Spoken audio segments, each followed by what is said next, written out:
Hello. Thanks for joining me today. We're going to go over the Transport Health Module 3 case study, which is part of the Transport Health R package. Before we get into the case study, I want to remind you of the steps that go into completing a transportability analysis. First, usually through stakeholder engagement and a literature review, we want to identify the relevant confounders and effect modifiers for our analysis. Then, we need to identify appropriate source and target data to actually analyze. Once we have those data sets, we need to curate them to make sure the data are clean and harmonized across data sets and can be compared in transportability analysis. The last step, which is the step we're going to focus on today, is actually conducting the transportability or generalizability analyses to answer our key priority questions for actionable research insights. Today, we'll be going through an illustrative case study on how to conduct transportability analysis using target aggregate data adjustment. So what is target aggregate data adjustment, or TADA? TADA is a method that allows us to use aggregate data rather than individual level data to conduct transportability analyses, and thus can make transportability analyses more feasible.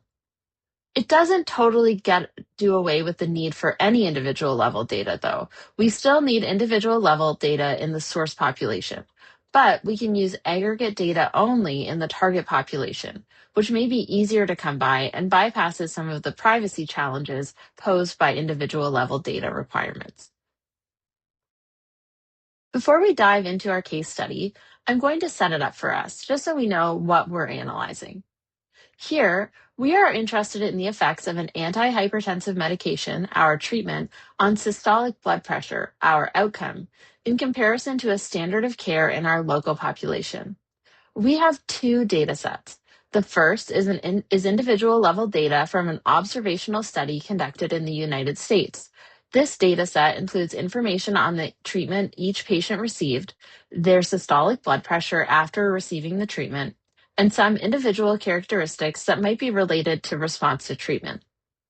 Additionally, we have aggregate level data from our local populations that doesn't include any data on blood pressure or treatment received, but does include data on those same individual characteristics that might impact treatment response.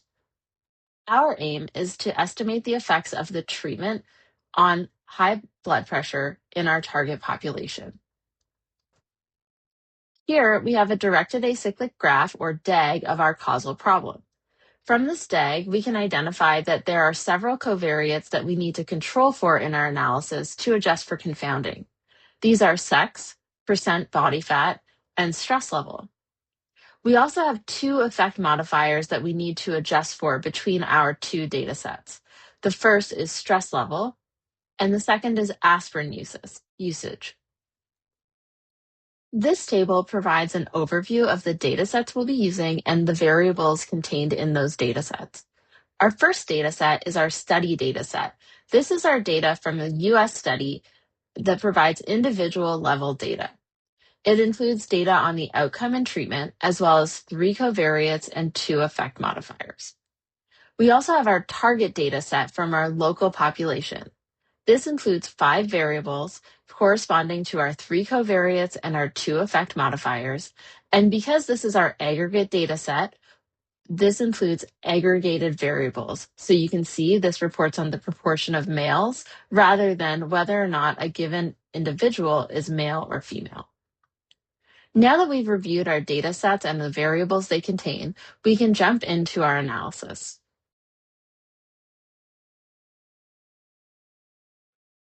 So we will start by loading in our Transport Health package. And then, as before, we've listed all the variables that will be used in this example here, just for reference if we need to revisit our code. For this analysis, we'll be using 2 different data sets. One is the data set from the source study, and then the data set from the target population, where we'll be using aggregate target data.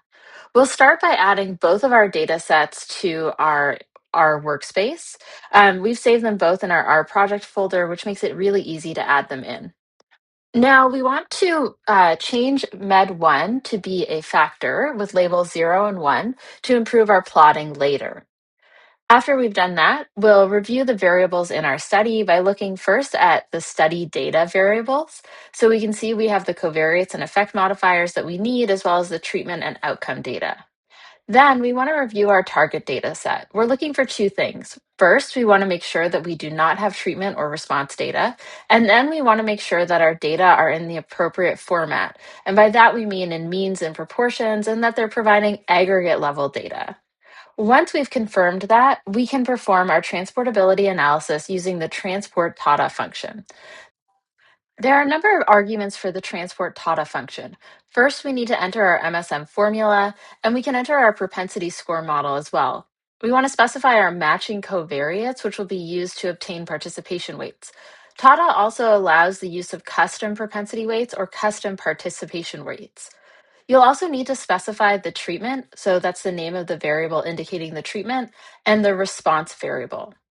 You'll need to specify the family, which is the type of outcome model to be fit, as well as where the study data is or the source data. And this is the individual patient level data we'll be using, and the aggregate target data.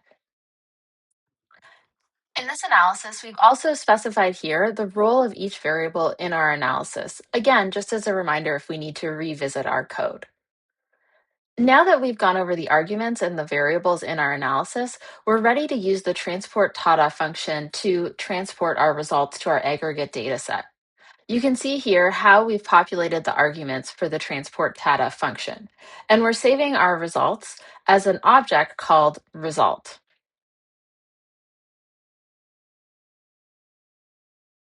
Once we've run our model, we can use the base summary function to review the results of the analysis. Here we can see the SMDs between our variables before and after weighting, as well as the coefficients that result from our transportability analysis. Just like in Module 1, we can evaluate the positivity assumption by generating histograms of participation and our propensity scores. Here we're looking for any extreme weight values. We can also evaluate conditional exchangeability by generating love plots of our standardized mean differences or SMDs. You can see in this plot our SMDs after weighting are below the zero point 0.1 threshold. Finally, we can generate a plot showing our coefficient estimates with 95% intervals.